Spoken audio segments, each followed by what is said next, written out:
Like any other day, the man was in the slave trade.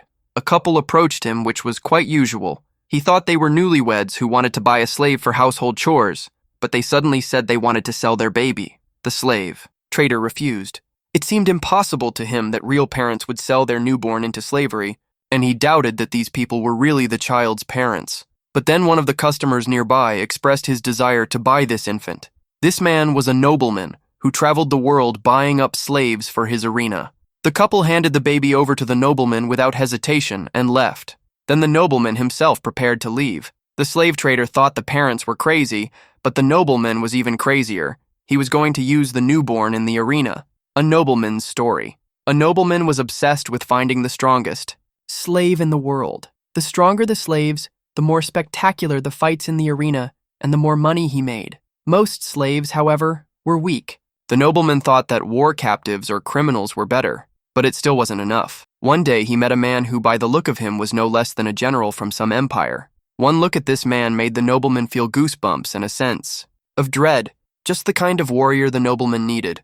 A true fighter. He couldn't fathom how such a man could sell his own child. The thought of it wouldn't leave him. He was in shock. Despite this, the nobleman immediately bought the child and threw it into the arena. He commissioned his arena champion to raise this baby, promising him all sorts of rewards if he raised the child well. Champion's story. Champion believed that an infant could not have survived a week under these conditions. It was a place totally unsuitable for a child to live, but the infant endured it. The baby even ate with a big appetite and tried to move more. The champion noted that this child was unusual, and for the first time really thought about raising him.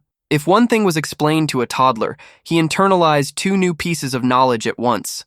At the same time, if he was not taught anything, he reached new conclusions on his own. This child grew up without stopping. Eventually, when he reached conscious age, the champion could no longer understand what was in his head, but all became clear after the first arena fight. Inside the arena, he showed an incredible thirst for battle. It was a perfect fight, the likes of which the champion had never seen before. What he learned from the champion outgrew the very essence of the training. The kid became much stronger. His skill was like a battle, absorbing everything around him in the arena and using it on the battlefield. It seemed as if this child had been naturally different from the rest of us since birth. Little time passed and the apprentice had to fight his own mentor in the arena. When the champion was defeated and mortally wounded, his strength expired. That's when his former apprentice ran into the arena. In that moment, the champion saw clearly. For the first time, the man he had spent so much time raising, it turned out to be a real monster. In the arena lay the bodies of the defeated, and the child stood among them. A child's story. This child was abandoned by his parents and lost the mentor who raised him. Nevertheless, he survived and grew up in the arena to become an adult. The protagonist realizes that an event is about to occur that will take him outside the arena. A group of people are actively betting money at an underground establishment. The older man leads the protagonist down a dark corridor and assures him that everything is safe. The hero is outraged. He realizes that the establishment is engaged in illegal gambling, and he fears that if the school finds out, there will be serious consequences. The older man explains that it's a legal place where nobles buy slaves and have fights according to the rules. He accuses the younger man of excessive cowardice and rushes him. The hero reluctantly follows the older man. He refuses to participate, saying he went to university for his studies, not such dubious activities. The guy explains that he needs to go back to school to pay his tuition. The elder pulls out a bag of money, asking if the speech refers to that money. The character is amazed and disturbed by what is happening. He's shocked. It turns out his money went into the bet. People at the table start to get indignant when they notice that someone has placed another bet. The older one tries to calm the younger one down by saying that the bet has already been placed, and nothing can be changed. He shows that his tuition is now on the line as well. The older man thinks that now we just have to wait for the result, since both of them have invested. The hero suffers inwardly, regretting that he found himself in this situation after all his efforts to enter the university. He recalls how his father always taught him to be a decent man, how proud he was of him, recalls his younger sister who always admired him, recalls a mother who worked hard for their family. He mentally prays, asks for the safety of his money, and promises not to get involved in such ventures again, decides she's going to break off her relationship with her pushy elder. The older man suggests moving on as if nothing terrible has happened, Torches and spiked bars can be seen along the corridor of the establishment. The atmosphere is getting more and more dangerous. Shown above is a circular arena enclosed by iron bars with spikes. The arena space looks like a deep well, with the bottom covered in sand and surrounded by spears. The heroes find themselves on the stand, where the younger one is in a somber mood despite the older one's encouragement. The host enters the arena. He's going to introduce the contestants. The presenter tells of the first fighter, a captured brigand from the northern lands who became a slave and now acts again as a warrior. The fighter gains a second chance, fighting like a gladiator thanks to his master. A huge warrior nicknamed Deathbearer enters the arena, for whom this is the first fight. The crowd cheers excitedly as the fighter appears and prepares to watch the bout. Senior comments that the fighter looks very formidable. The protagonist realizes that the arena is indeed dangerous, and even more, terrifying than he expected. You can see traces of blood on the sand and spears everywhere. The blood exudes a disgusting odor, startling the hero. From what is happening, the hero is tormented. He does not understand why he is watching this horror. He wonders who they bet money on. The bringer of death. The older man replies, "Their bet is on another contestant who hasn't come out yet, nicknamed Happy Face." The hero is surprised by the title, believing it to be uninspiring, but the elder assures him that all is ahead of him. William wonders if one man's name carries any ironic meaning, and wonders what kind of scary past experience he actually has, and if that means he has a monster smile. The artist in red excitedly confirms something. The crowd starts cheering, laughing, and shouting. Everyone seems incredibly happy. William feels that the atmosphere is strange and cannot find an explanation for what is happening. He's surprised and doesn't understand what's going on. A young guy with a wide, happy smile appears in the arena, and the crowd shouts out, "Happy Face!" William is utterly confused by what he sees. For a while, he's just in shock. He sees other men standing in the arena cage, surrounded by spears and people in the stands. One of the participants is not wearing any gear. Also, his feet are barefoot, only slightly wrapped in rags. The guy's face is clean and looks very young.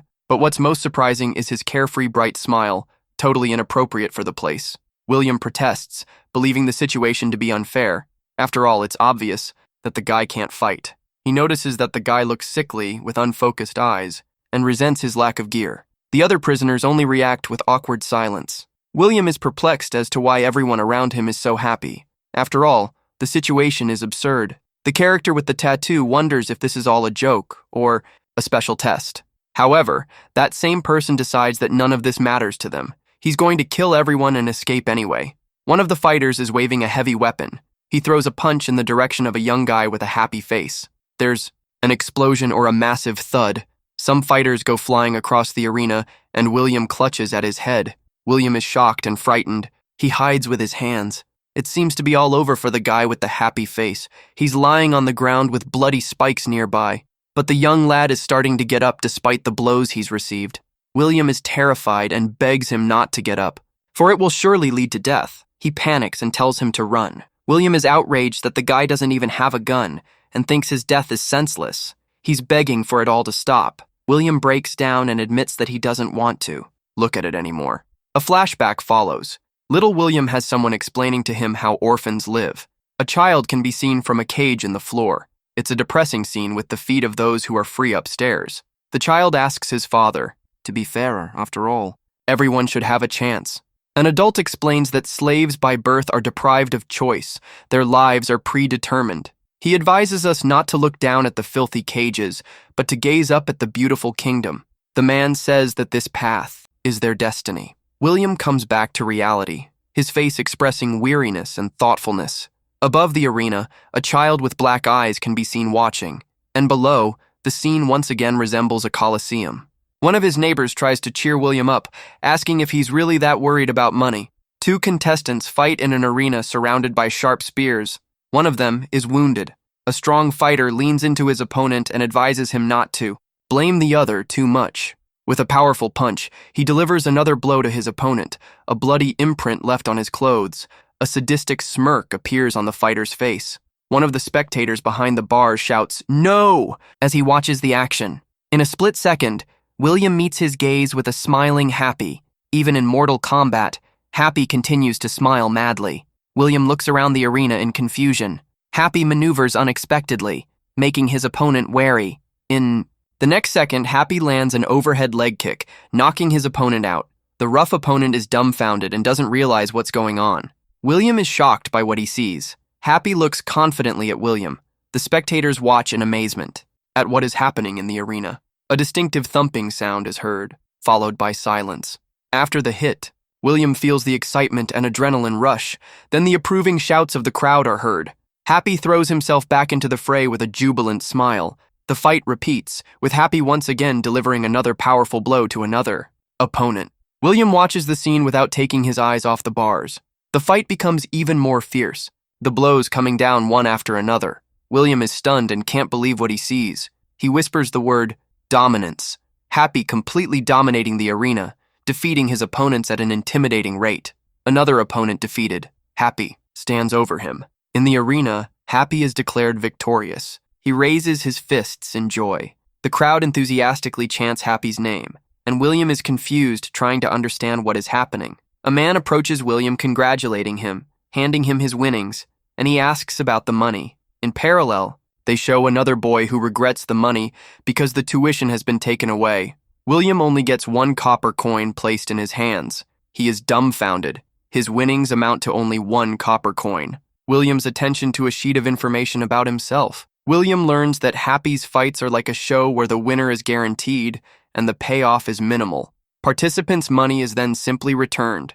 Because there are no favorable rates, he gives William his money back and laughs at the fleeing boy. He then suggests that William stay and watch the other fights. William doubts that he wants to stay and answers uncertainly. All of the following. Arena fights are exactly as William envisioned, brutal and bloody. The fighting turns out to be extremely brutal and barbaric, like gladiatorial combat. It took less than 10 minutes for William to decide to leave the arena. So unpleasant was the impression she had made on him. William went back to school, paid his tuition, and met with the teacher in the library. He continued to study in the dormitory as usual, sometimes staying up late with his textbooks.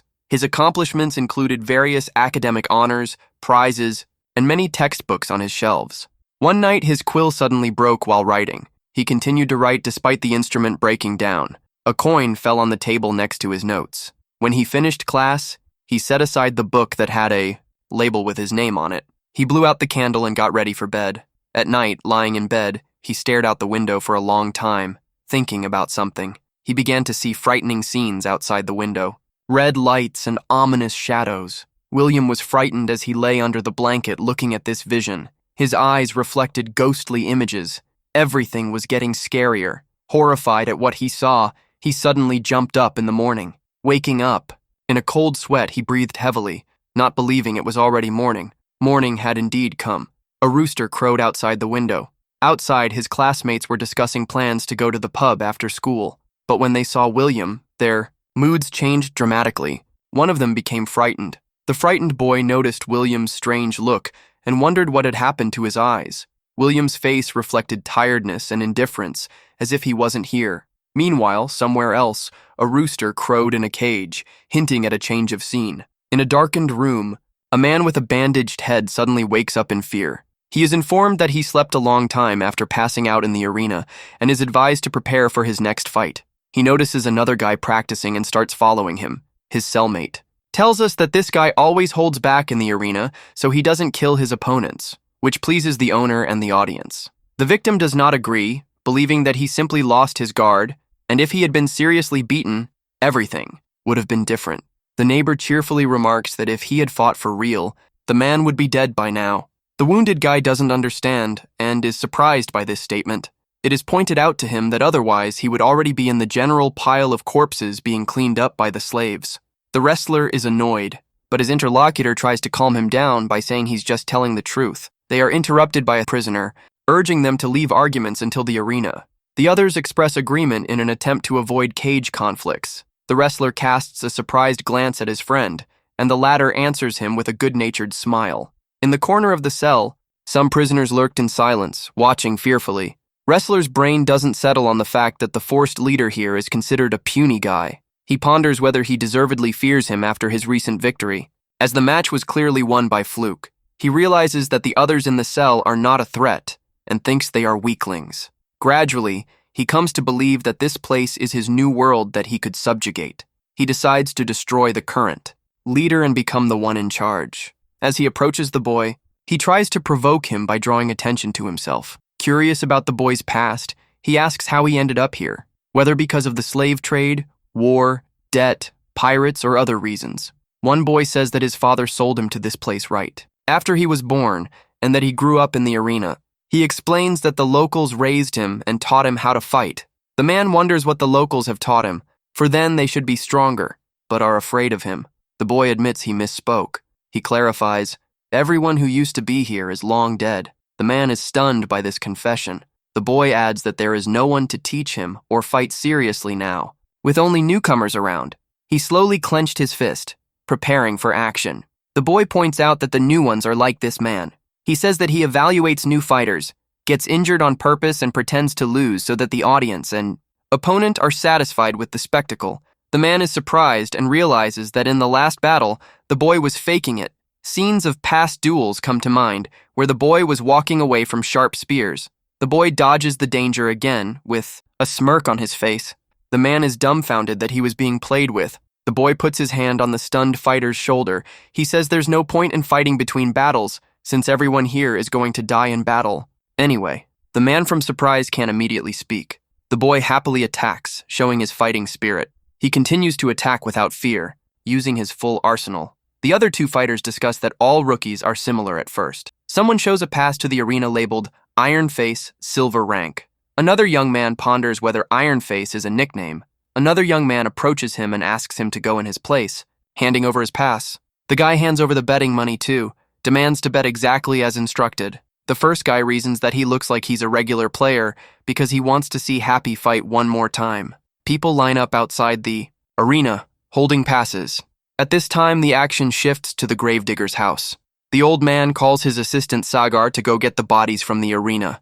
Sagar agrees and follows his master. They arrive at the big arena building with a cart. From the top of the embankment, they see many bodies. The past event was massive. Sagar takes to stacking the bodies neatly on the cart. The old man trusts him, for the worker is reliable. The old man thinks that the assistant has only been working for a month, but he is already very reliable. The old man rejoices that he hired the worker well. Sagar picks up another body and notices something. Sagar takes a good look at the body and examines it closely. He sees multiple bruises on the victim's body. Sagar concludes that almost all the bodies have similar fist strike marks in size, location, and shape.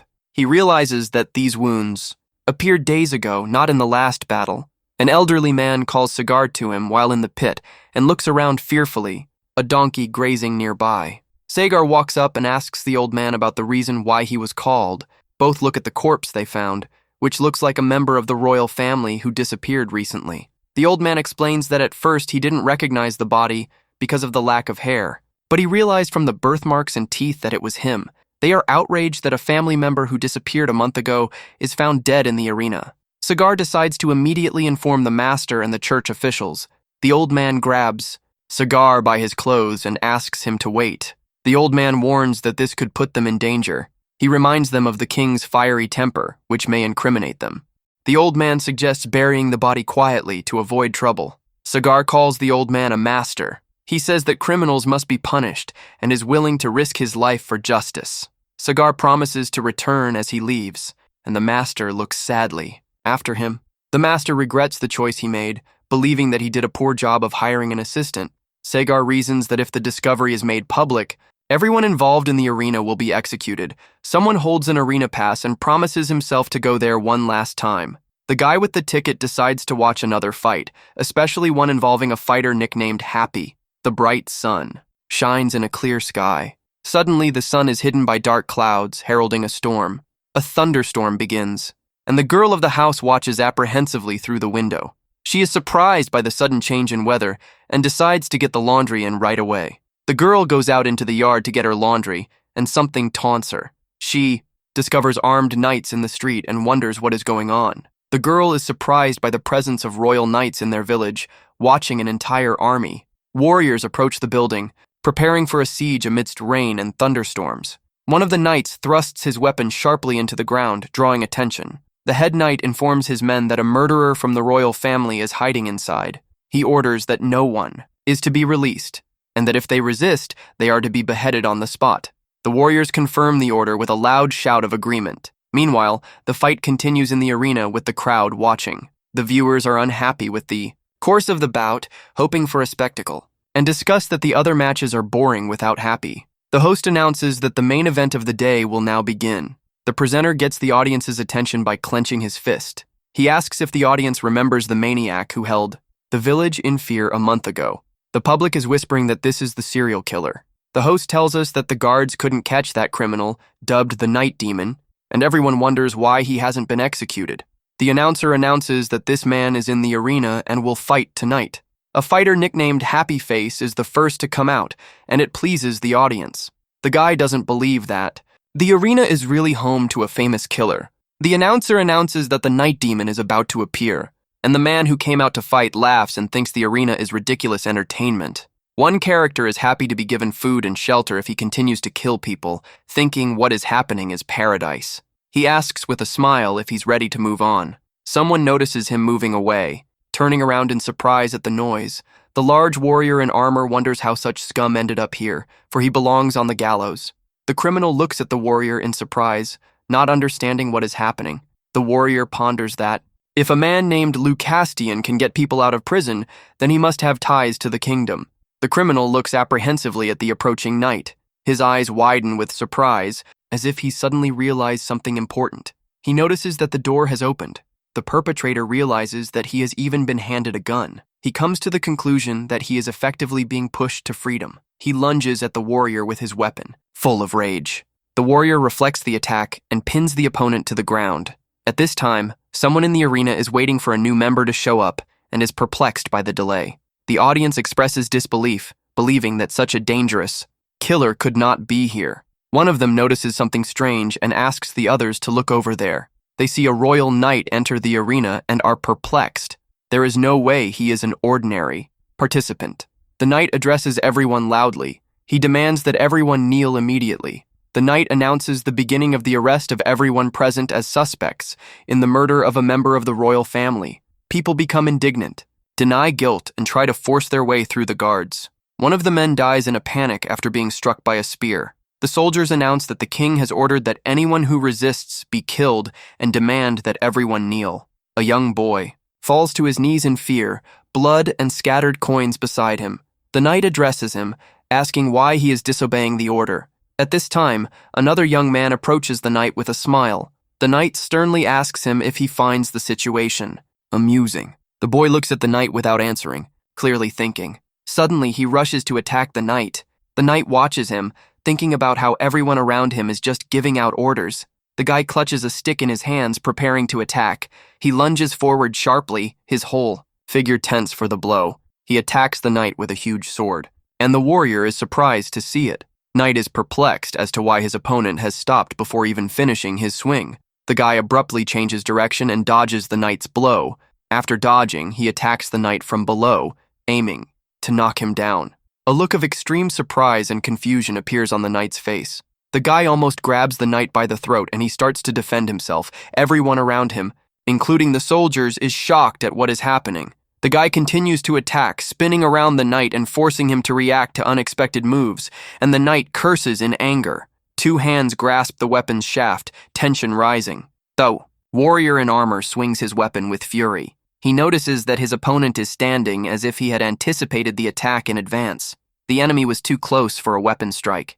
It's too late for evasion. There's no more time. This is the perfect moment to strike with your fist. Your opponent focuses on this single moment. There's a powerful blow, blood spurting out. The warrior flies back, his opponent standing still. The other observer is amazed at what's happening. He didn't expect this outcome. Opponent lands a strong leg kick to the ground. The warrior notices that he has withstood this heavy blow, despite the observer's surprise. The warrior attacks again with even more fury. He takes a swing, kicking up dust and sand, then turns around to the rising staircase. The warrior stops in incomprehension, blood streaming down his face. The opponent conducts a grab and throw, taking advantage of his inattention, sending that one flying. The warrior falls face first into the ground. The victor towers over his defeated foe, his face in shadow. The battlefield is strewn with spears, the victor leaving the enemy. A trap with arrows activates in the arena, some hitting the lying warrior. The soldiers ask the warrior if he is all right. He swears.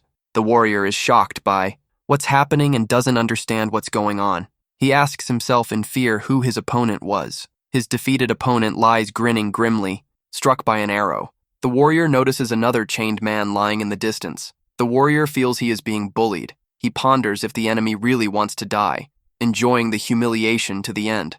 The warrior is overcome with anger. He decides to decapitate the lying enemy right now. Suddenly, a man appears in the frame and shouts to stop what is happening. The warrior turns around at the shout and notices a man running. The man who ran up calls the warrior by name, Lucastian, clearly concerned. He explains that the guy was fighting, thinking it was just an arena fight. The man says the man has never been out of the arena, doesn't understand the situation, and only sees anyone in armor as an opponent. He claims the guy is just a trained dog. Lucastian thought for a moment, digesting the information. He is overwhelmed with different emotions after hearing this. The man points out that that guy has that look on his face because of a congenital disability. He explains that the guy has facial nerve damage from childhood, so his muscles are permanently frozen. Lucastian doubts it, but the interlocutor says it's true, though it's hard to believe. The man says that everyone always thought of the guy as a funny kid because of his facial expression. Even when Happy was hurt and bleeding, he kept laughing. He seemed happy even as the man who raised him was dying. Because of this, Happy was called a demon. He was misunderstood and suffered in prison. Despite this, he survived because he fought well. In a prison cell, one of the prisoners asks fearfully what's going on. A person who has observed Happy's life realizes that this sort of thing has happened before. Happy, with blood all over his clothes, sits up with a crazed look on his face.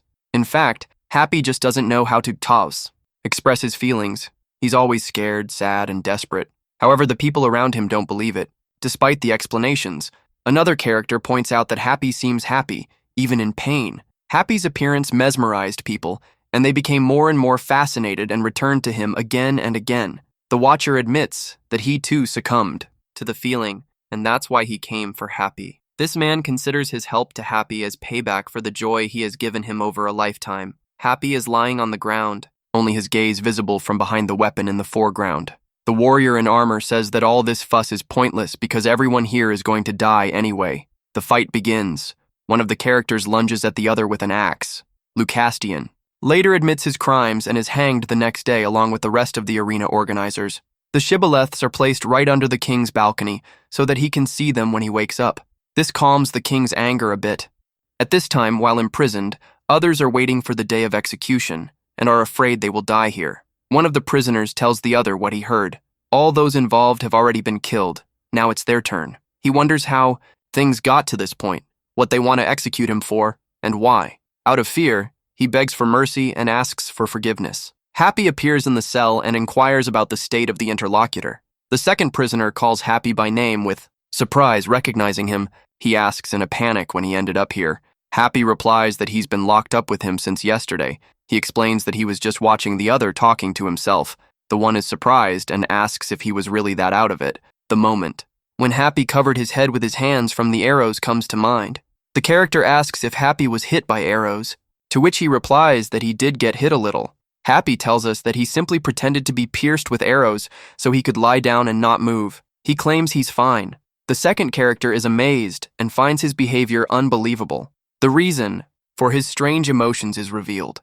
His facial nerves are damaged.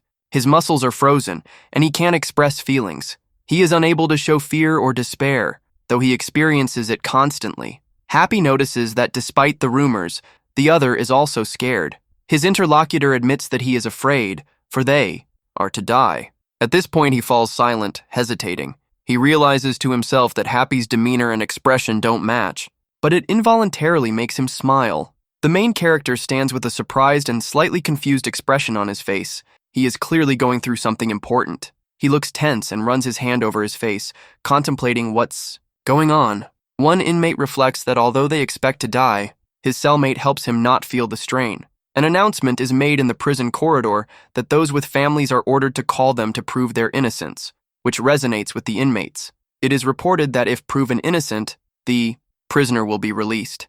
Meanwhile, it is explained, those who cannot prove their origins will be executed. An hour later, the prisoner is visited by his family, his parents and younger sister. The parents are surprised and upset. They ask how their son got into this situation. He is remorseful, and his sister wonders what this place is all about. The family hugs the protagonist tightly, expressing support and love. A cellmate watches the family reunion through the bars. The hero realizes he has to do something. His gaze becomes determined. He turns around abruptly, remembering his friend nicknamed Happy. The hero is gripped by a memory. Someone is holding his head, both as a child and now. A man tells, people without families have a hard life, and the hero understands what it's like for singles. It is explained that such people become slaves from birth, as if their fate is preordained. The hero calls for his father in tears, but then resolves this is no reason to be executed. A series of flashbacks follows. The hero has suffered in the past, but tries to fight in the present. The father orders the family to be quiet and follow him. The hero admits that he hasn't changed. Over the years, still just as dependent on others. It is hard for him to admit to himself. He is weak and unable to act on his own will. Meanwhile, the cellmate smiles and says everything is fine. The hero is surprised, his gaze becoming meaningful. The neighbor stands by the bars, his back showing signs of beatings and blood. He is still a prisoner. The family leaves the prison under the watchful eye of guards and a certain man at the window. The guard reports that all those acquitted have already been released. The rest are being ordered to be led to execution.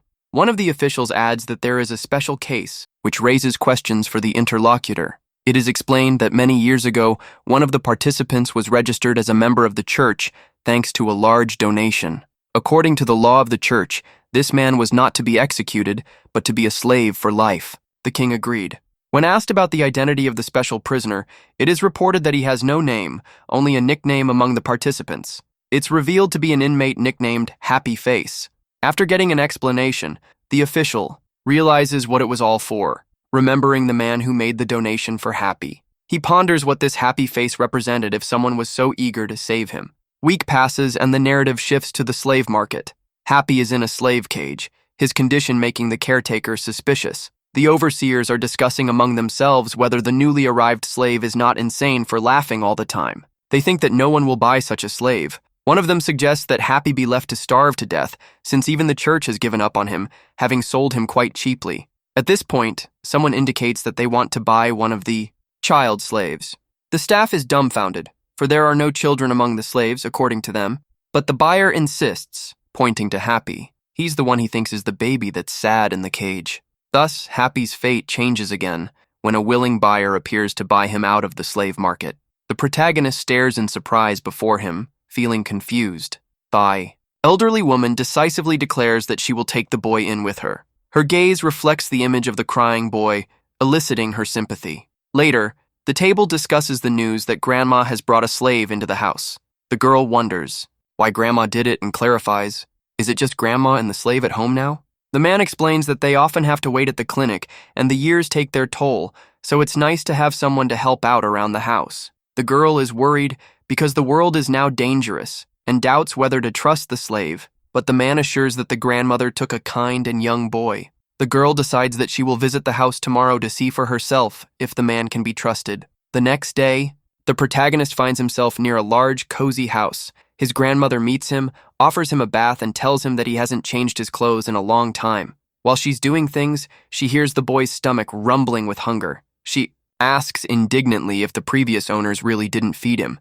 The grandmother sends the boy to wash up, promising to make him something to eat. She specifies that she will feed him today for the first day, but starting tomorrow, the boy will have to work to get food. The boy asks uncertainly about the battle. Grandma doesn't know what he's talking about. She sternly asks not to say scary things about the battle. The grandmother further explains that his duties will include washing dishes, cleaning, and making firewood. She sends him off to wash again. The boy obediently undresses and goes into the bathtub. His foot gingerly touches the water, and memories of the past flash before him. He is amazed to feel that no one is hurting him here. The boy feels the warmth of water for the first time in his life. He calmly sits down in the wooden tub. For the first time in his life, the hero feels real warmth, as if his pain from the past is washed away along with the dirt, and everything around him seems warm. He is given new clothes, food is cooked, and his home is cared for. Even people's concern surprises him. His grandmother notices the many scars on his body and regrets how much pain he has suffered. She applies medicinal herbs to his back to help it heal as quickly as possible. The boy addresses his grandmother as a mistress. She says to just call her grandma. The boy repeats the word with surprise, as if it were new to him. Grandma asks what happened. The boy timidly wonders if he can go outside.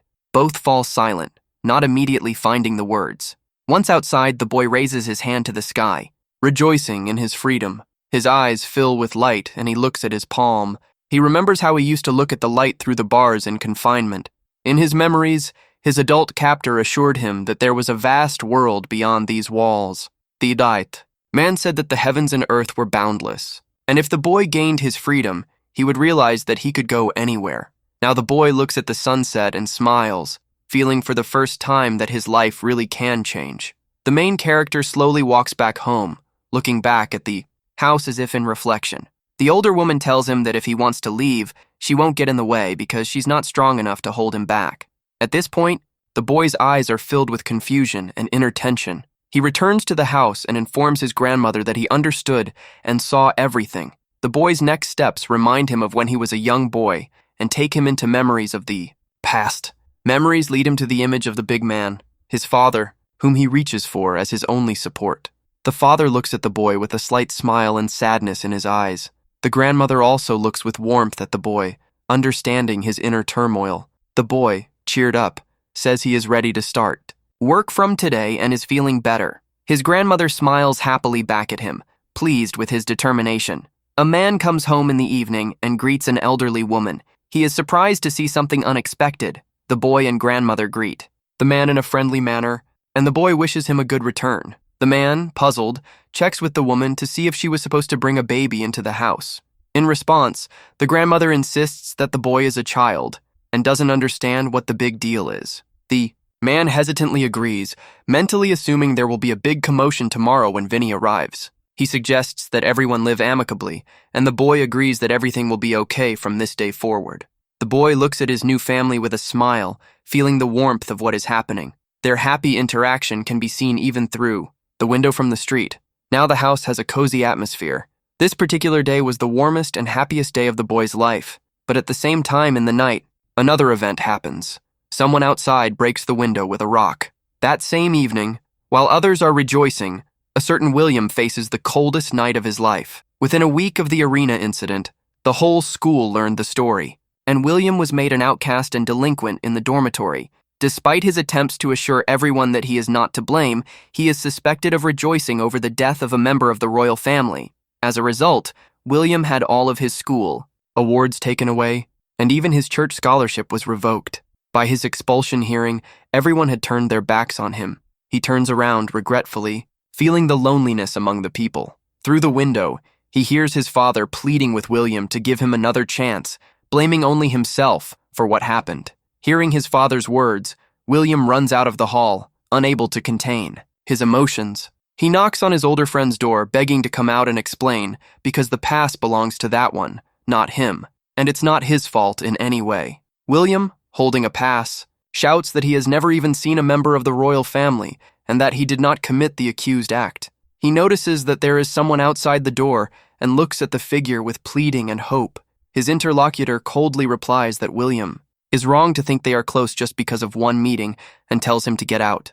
Upon hearing this, William goes into shock and an internal stupor. In the room, his comrades laugh at him and call him crazy for trying to justify himself. William clutches his pass in his hand, holding back anger and despair.